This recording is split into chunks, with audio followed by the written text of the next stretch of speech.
नमस्कार दोस्तों, व्याख्यान क्लासेज में आपका एक बार फिर से स्वागत है। दोस्तों, पिछली जो कक्षाएं हुई उनमें हमने व्याकरण के वर्ण के बारे में पढ़ा। वर्ण विचार हमने पूरा कर लिया था। उसके अंतर्गत देखिए वर्ण होता क्या है, कितने प्रकार के होते हैं, किस प्रकार से उनका वर्गीकरण किया गया है, इन सब के बारे में हमने विस्तार पूर्वक अध्ययन कर लिया। तो दोस्तों आगे की बात करें, आज हम जो नया विषय शुरू करने जा रहे हैं बहुत ही रोचक है और बहुत ही अच्छा टॉपिक है, जिसका नाम है उच्चारण स्थान। विषय है हमारा उच्चारण स्थान।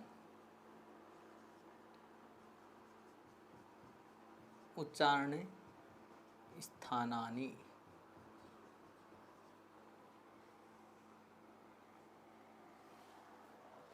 देखिए दोस्तों, उच्चारण स्थान होता क्या है। सबसे पहले बात आती है उच्चारण स्थान क्या होता है।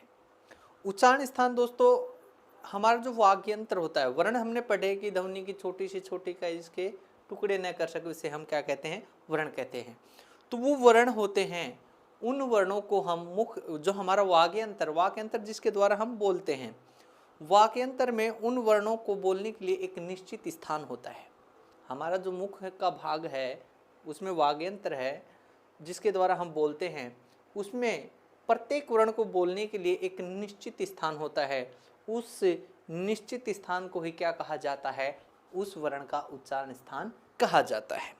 तो देखिए दोस्तों, ये जो उच्चारण स्थान है वो किस प्रकार से वर्गीकृत किए गए हैं। देखिए मुख्यतः तो 8 ही होते हैं, मुख्य रूप से तो संस्कृत में 8 ही माने गए उच्चारण स्थान, लेकिन कुछ वर्ण और भी ऐसे वर्ण हैं जो मुख के अन्य भागों की सहायता से ही बोले जाते हैं, इसलिए उनको भी हम उच्चारण स्थान के रूप में पढ़ेंगे। तो देखिए दोस्तों, हम कुछ सूत्रों की सहायता से, कुछ सूत्र हैं जिनके माध्यम से हम बहुत ही आसानी से उच्चारण स्थान को समझ सकेंगे। कभी भी दोस्तों आपको इसके बारे में समस्याएं नहीं आएंगी।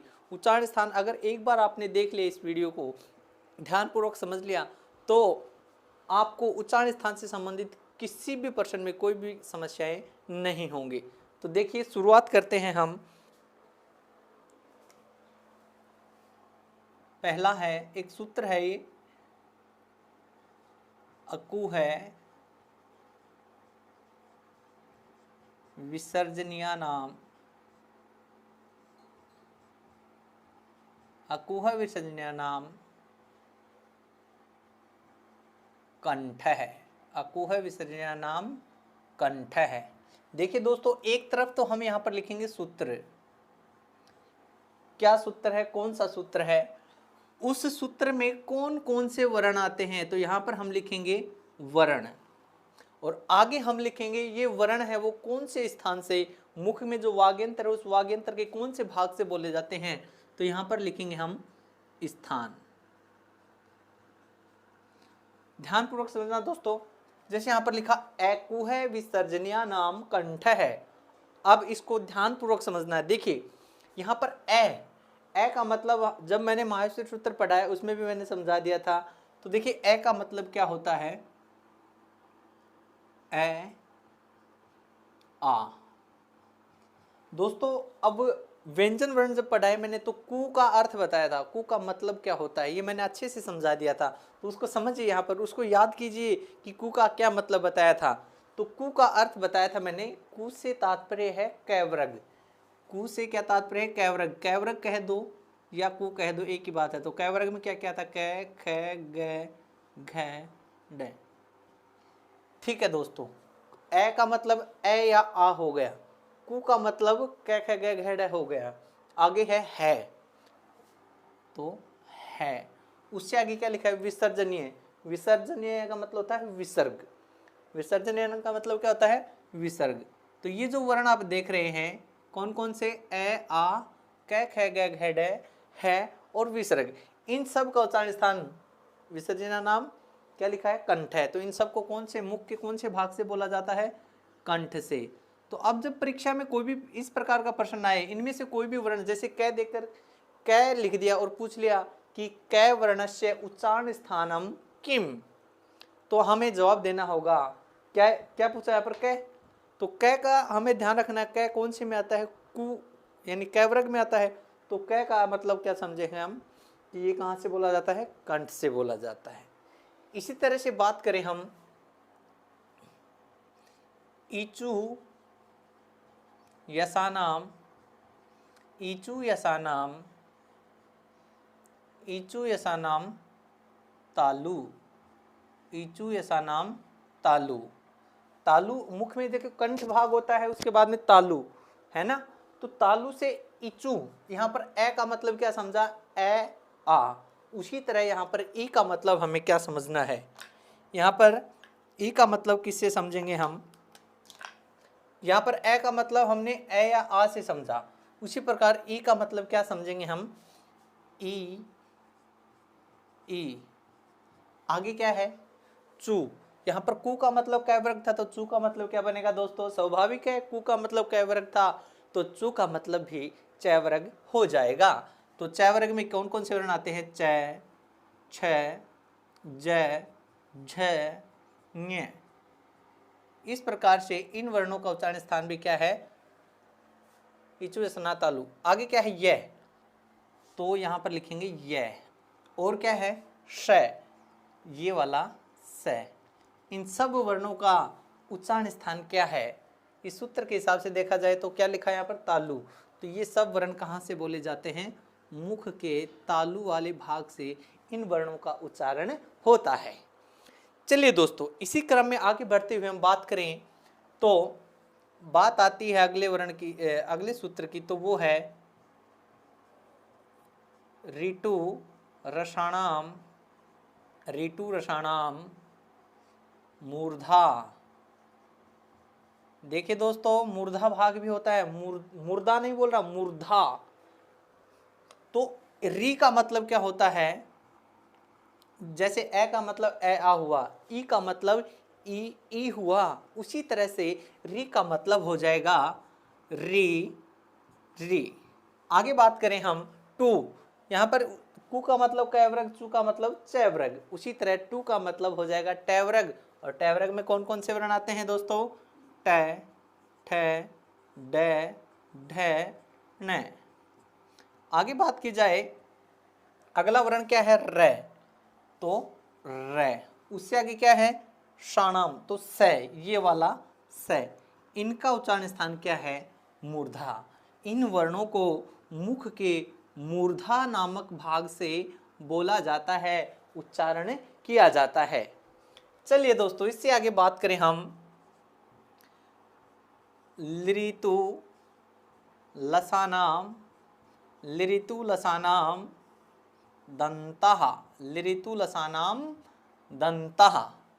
अब दोस्तों लिरी, मैंने आपको बताया था ए का दीर्घ रूप होता है आ, ई का होता है ई, और उसी प्रकार री का होता है री। लिरी का दीर्घ रूप नहीं होता है, सो हम लिरी को सीधा लिरी लिख देंगे, इसका दीर्घ रूप नहीं है।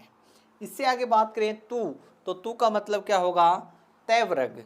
तैवरग में कौन कौन से वर्ण आते हैं, तै, थ, द, ध, न। ठीक है दोस्तों, इससे आगे बात करें, तू तक हो गया हमारा। आगे क्या है, लय, तो लय।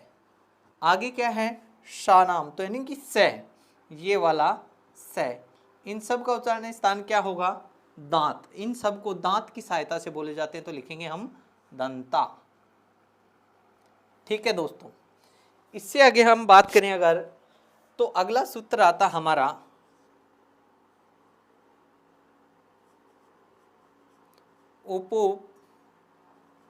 उपधमानीय, उपधमानिया नाम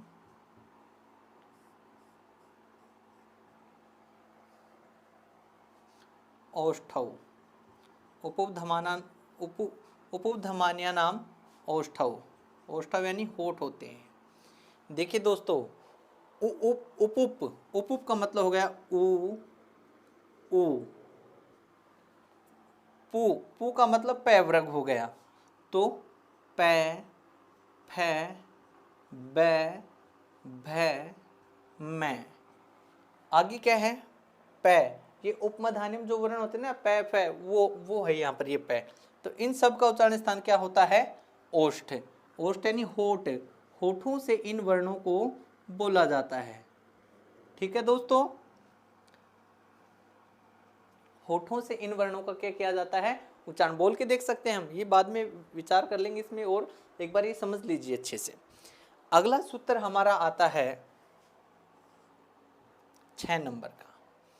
इसमें हम पढ़ेंगे दोस्तों, ध्यानपूर्वक समझिए इसको। ए देतो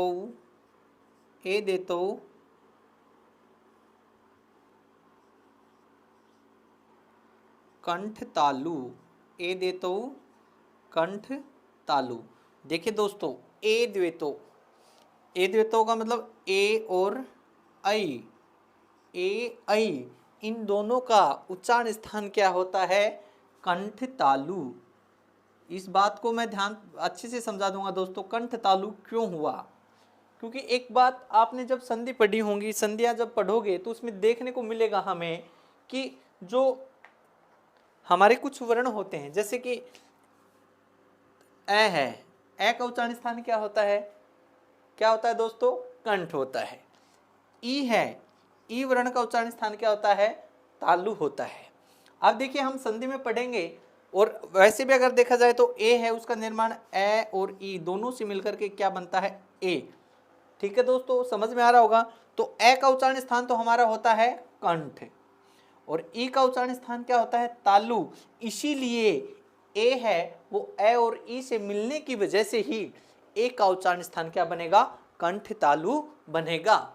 चलिए दोस्तों, आगे अगर अब हम बात करें अगले सूत्र की, तो अगला सूत्र है हमारा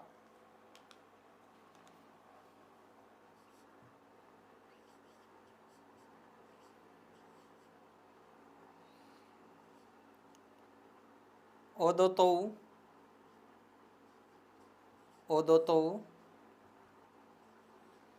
कंठोष्ठ, ओदोतो कंठोष्ठ। ये ऐसे कैसे हुआ, कंठोष्ठ कैसे हुआ, ओदोतो का मतलब हुआ ओ औ, इनका उच्चारण स्थान क्या हो गया, कंठोष्ठ। अब कंठोष्ठ वही बात है जो कंठ तालु वाले में थी, ए ऐ में थी, वही बात यहाँ पर ओ औ के ऊपर भी लागू होती है। देखिए दोस्तों कैसे, जब ए और उ, ए और उ ये दो वर्ण हैं, तो ए और उ दोनों को मिलने से बनता हमारा ओ। ठीक है दोस्तों, तो ए का उच्चारण स्थान हमने क्या पढ़ा है, कंठ। उ का उच्चारण स्थान हमने क्या पढ़ा, ओष्ठ। इसीलिए ओ वर्ण का उच्चारण स्थान है वो क्या बन जाएगा, कंठोष्ठ बन जाएगा। कैसे, क्योंकि ए और उ दोनों से मिलकर औ बना है, इसीलिए ए का तो होता है कंठ और उ का होता है ओष्ठ। तो कंठ और ओष्ठ दोनों मिलने की वजह से ओ का उच्चारण स्थान भी क्या हो जाएगा, कंठ ओष्ठ हो जाएगा। चलिए आगे बात की जाए, तो अगला जो सूत्र आ रहा है 8 नंबर पे सूत्र है हमारा,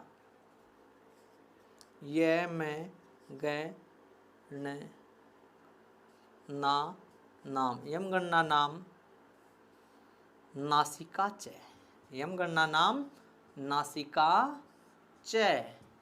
देखिए दोस्तों, ये सूत्र क्या कहता है कि ञ, मैं, न, न, ये जो 5 वर्ण देख रहे हैं, इनका उच्चारण स्थान क्या होता है, नासिका होता है। कहाँ से उच्चरित होते हैं ये सब वर्ण, नासिका यानी नाक से उच्चरित होने वाले वर्ण हैं। चलिए दोस्तों आगे बात करें, एक वर्ण और भी है हमारा अनुस्वार, तो क्या कहेंगे, अनुस्वारस्य, अनुस्वारस्य नासिका। अनुस्वार का उच्चारण स्थान भी क्या होता है, जो ये अनुस्वार लिख देता हूं मैं, वैसे ये दिख रहा होगा, अनुस्वार का उच्चारण स्थान भी क्या होता है, नासिका। ये भी नाक से बोले जाने वाले वर्ण हैं। चलिए दोस्तों आगे बात करें हम वर्ण, वकारस्य दंतोष्ठ,